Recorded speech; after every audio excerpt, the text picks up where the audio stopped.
Happy New Year.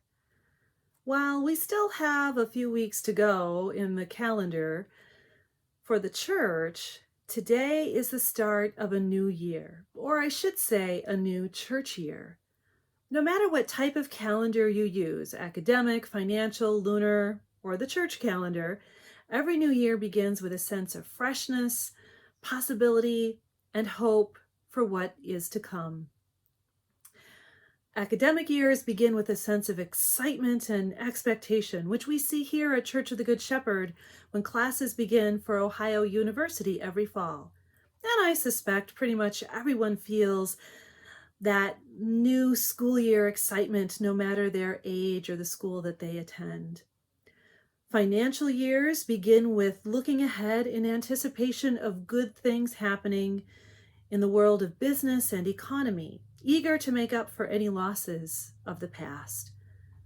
New Year's Eve parties are all about the expectation of a better year ahead. And that's what all those rituals and ringing in the new year are all about. And the church year also begins its new year looking forward in hope, not just for the next 365 days, however, but far longer and farther. The hope we begin the year with isn't the hope of financial, academic, or personal success. The hope we are reminded of as the church year begins is the hope that Jesus promises and commands us to watch for and wait for in this morning's gospel. That hope is manifesting right now as you watch this video of this sermon, because I have the delight of sharing this sermon with not one but two parishes that mean so very much to me. St. Mark's Episcopal Church in Wapaka, Wisconsin. I'm looking at you. This is the parish where I was born, where I was baptized and confirmed. I served as an acolyte ever since I was 10 years old. I was on Altar Guild, I was on vestry, I worked as the children's formation director, and of course, this is where I was raised up for ordination to the priesthood. And Episcopal Church of the Good Shepherd in Athens, Ohio. I'm looking at you in the Diocese of Southern Ohio, where I am currently the rector and work as the convener of Campus Ministry Collaborative in the diocese. Today I am keenly aware of the firmness of my roots, and at the same time, a growing ministry, all of which embodies the incarnate love of God here on earth. I am grateful for the technology that allows us to share this connection today. Well, I know the pandemic has caused a great deal of separation, which has been very difficult and is very sad.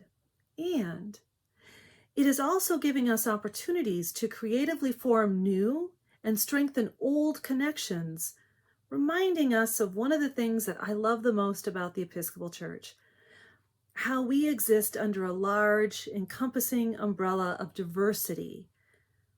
We are different and we are the same, and we are all Episcopalians.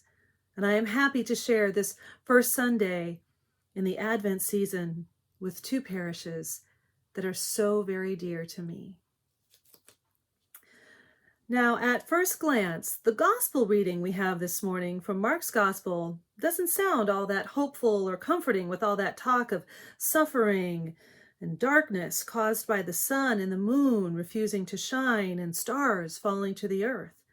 Today's gospel seems to be filled with the loss of things we take for granted, like a shining sun, as well as instability and uncertainty, as no one knows when the events Jesus talked about will actually happen. Now, biblical scholars and commentators like to remind us today's gospel reading from Mark is a specific genre called apocalyptic literature. Now, some of you might be thinking, we've had enough apocalyptic events in real life this year. But only in popular culture does apocalyptic mean complete destruction in the end times.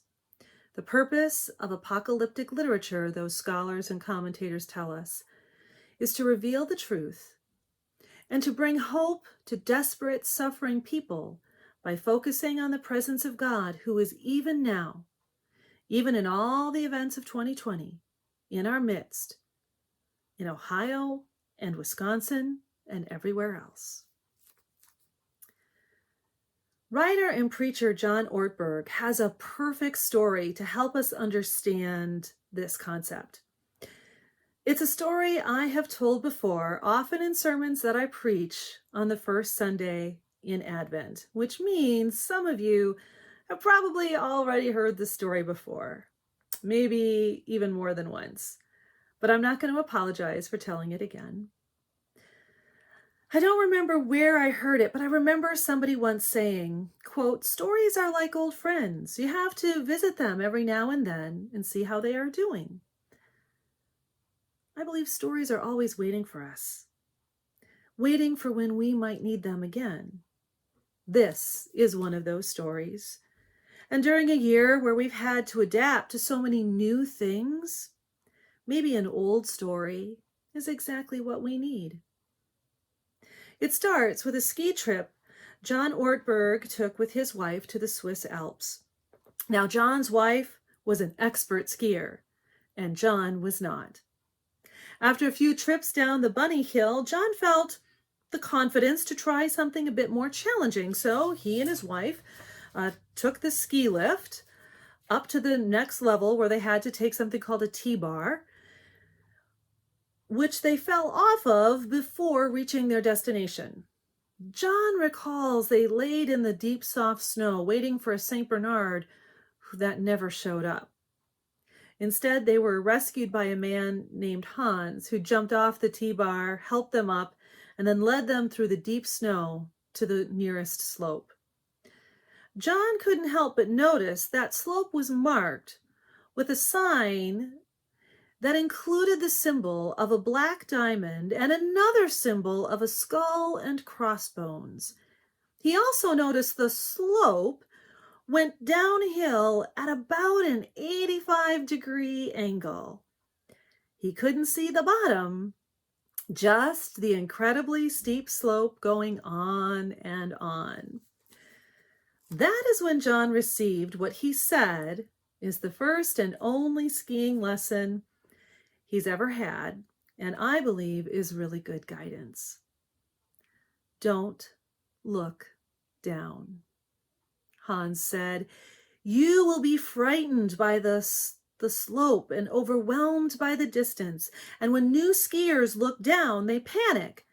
And when they face straight ahead on a slope this steep," and here John tells the story by saying Hans could only get his point across by making a whistling sound and a hand motion that were not encouraging. When Hans did speak again, he said, "I think you can make it. Just remember one thing. Don't look down." John said, "Don't look down" became the number one rule in his life, and he didn't look down for anything. He claims to have made the ugliest ski run in the history of the sport, going along clumsily and so slowly some skiers would ski past him, take the lift up just to ski past him again. Small children would try and ski underneath his legs, tempting him to break his focus. But no matter what happened, no matter what distractions were presented, John got one thing right. He didn't look down. And that, he claims, is how he got to the bottom of that steep hill that day. Today's gospel reminds me of the Black Diamond Skull and Crossbones ski run John Ortberg found himself facing. Jesus mentioned many things that sounded distressing, concerning, and frightening in our gospel. And if we focus only on those things, we surely will not make it through. Jesus also warns his listeners and those of us reading the gospel today to pay attention, to keep awake, to be aware of the signs of life, like a fig tree growing in the midst of all of that. I'm pretty sure Jesus isn't telling us to refrain from sleeping or rest when he says to stay awake. I believe that is just Jesus's way of saying, don't look down.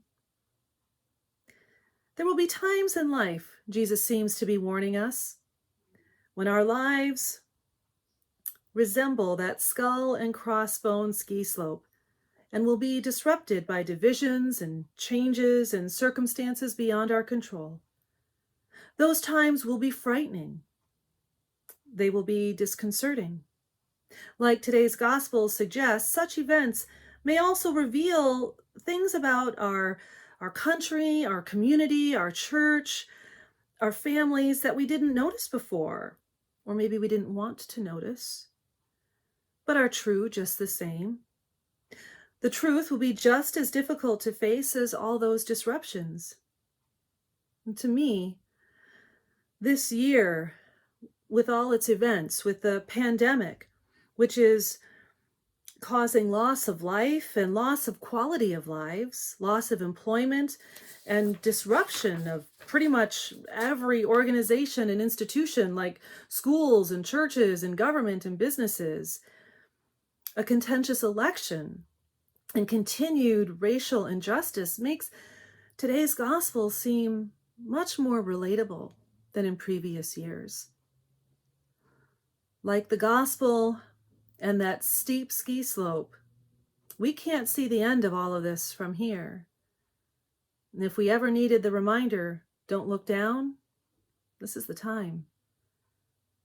Now, not looking down isn't permission to ignore those discomforting truths and disruptions or pretend that they just don't exist. As he practiced not looking down as he made his slow and clumsy way down that steep ski slope, John Ortberg still had to be aware of obstacles and distractions, otherwise they could have caused him to fall.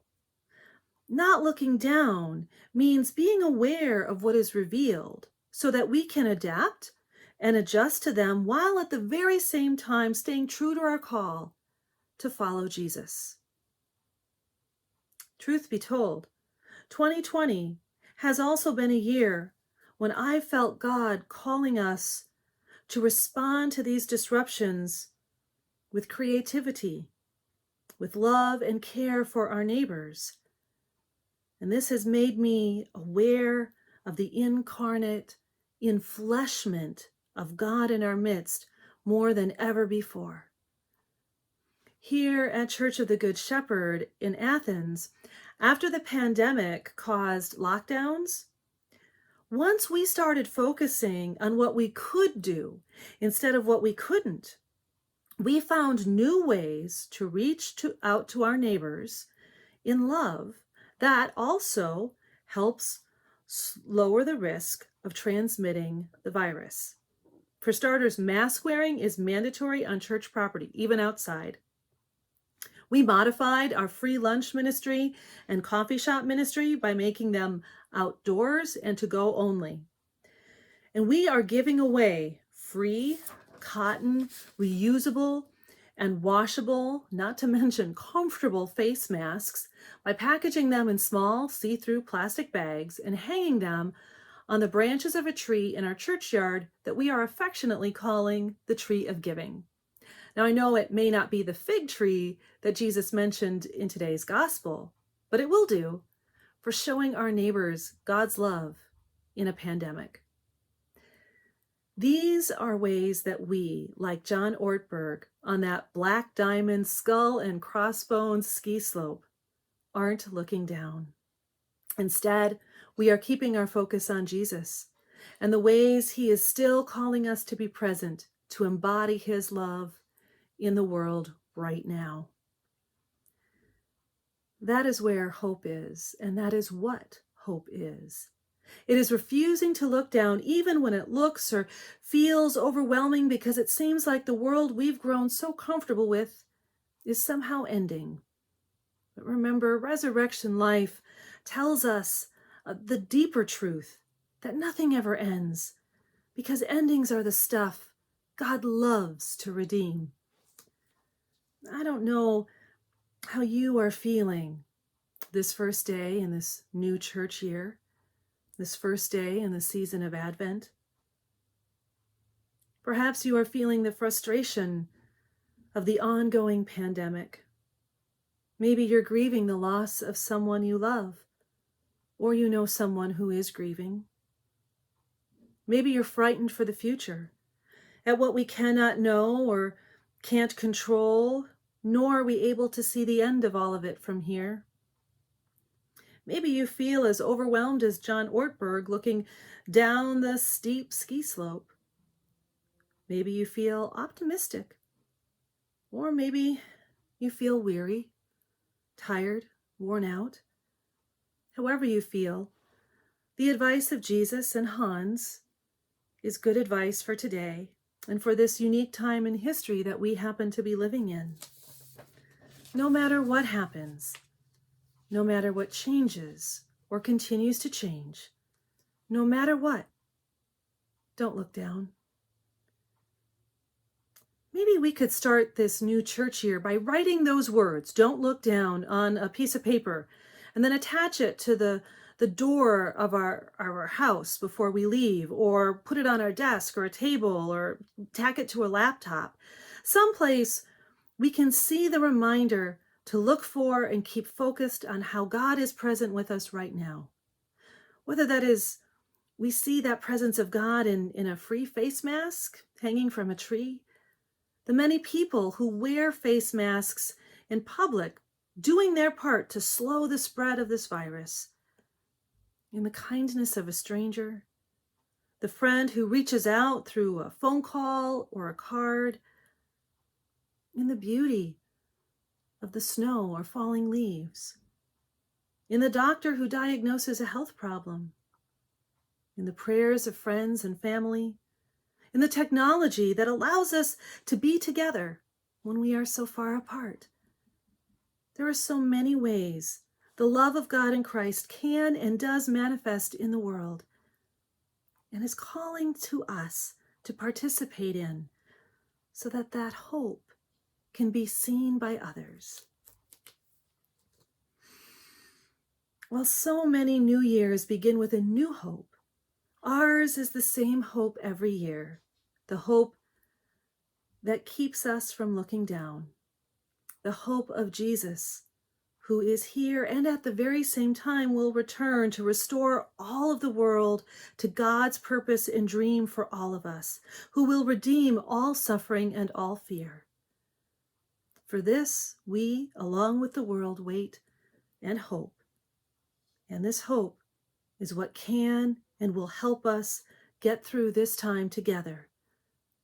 I know we can do this. No matter how long it lasts, we will reach the bottom of this long, steep slope, and we will reach it together. Just remember, don't look down.